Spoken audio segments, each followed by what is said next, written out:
Assalamualaikum warahmatullahi wabarakatuh. Apa kabar kalian semua?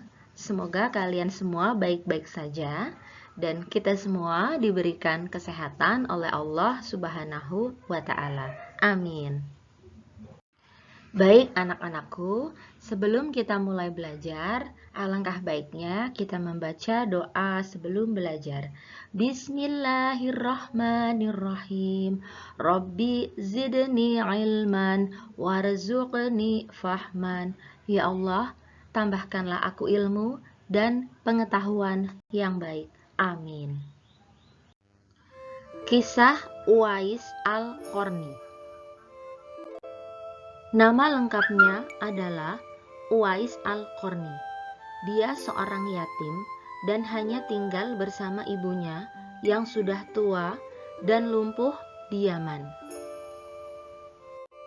Uwais juga memiliki penyakit belang di tubuhnya. Uwais dan ibunya adalah keluarga yang fakir.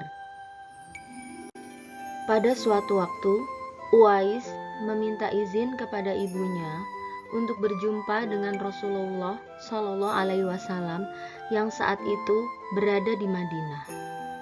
Ibunya mengizinkan dan berpesan kepada Uwais agar cepat pulang karena merasa sakit-sakitan.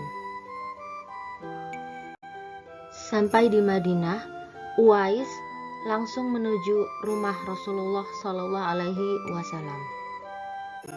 Namun, sesampainya Uwais di rumah Rasulullah Shallallahu Alaihi Wasallam, Uwais hanya bertemu dengan istri Rasulullah, yaitu Aisyah radhiyallahu anha.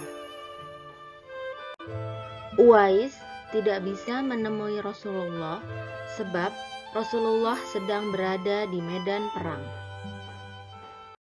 Karena teringat pesan sang ibu agar lekas kembali ke Yaman, Uwais dengan terpaksa pamit kepada istri Rasulullah yang ketika itu ada di rumah.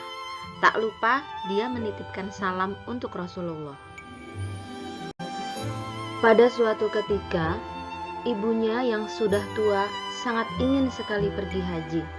Padahal dengan kondisi ketika itu yang tak ada uang, Uwais merasa berat untuk memenuhi keinginan sang ibu. Uwais terus berpikir untuk mencari jalan keluar agar ibunya bisa berangkat ke tanah suci. Sebab dari Yaman, perjalanan ke Mekah sangatlah jauh.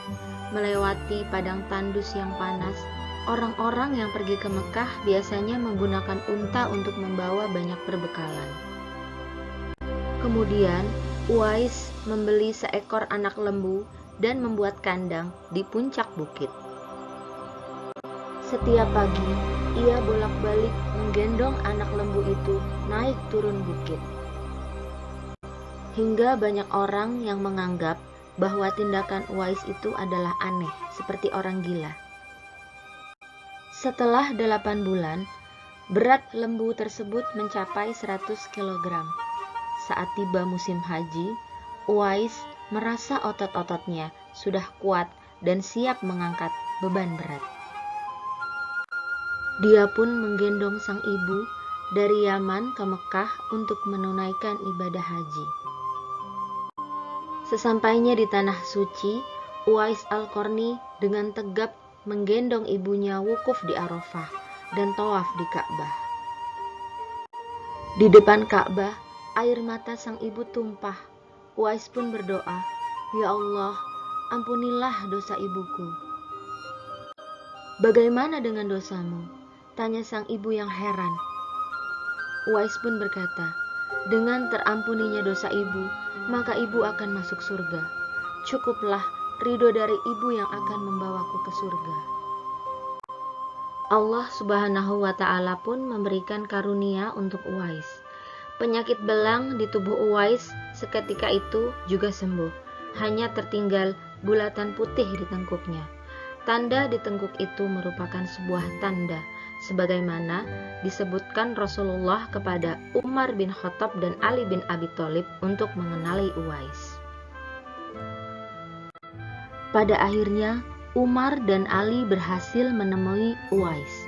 Dan seperti pesan Rasulullah SAW, Umar dan Ali meminta Uwais agar mendoakan mereka diampuni oleh Allah Subhanahu wa Ta'ala. Beberapa tahun kemudian, Uwais Al-Qarni wafat. Masyarakat Yaman ketika itu heran, sebab banyak orang yang berebut untuk memandikan, mensolatkan, dan menguburkan jenazah Uwais. Banyak yang meyakini bahwa orang-orang yang berebut memandikan, mensolatkan, dan menguburkan jenazah Uwais Al-Qarni ketika itu adalah para malaikat. Para malaikat yang diturunkan ke bumi hanya untuk mengurus jenazah pemakaman Uwais Al-Qarni. Demikianlah kisah dari Uwais Al-Qarni. Semoga kita semua bisa meneladani sikap beliau dan kita semua bisa berbakti kepada kedua orang tua. Terima kasih atas perhatiannya. Assalamualaikum warahmatullahi wabarakatuh. Salam dan bahagia.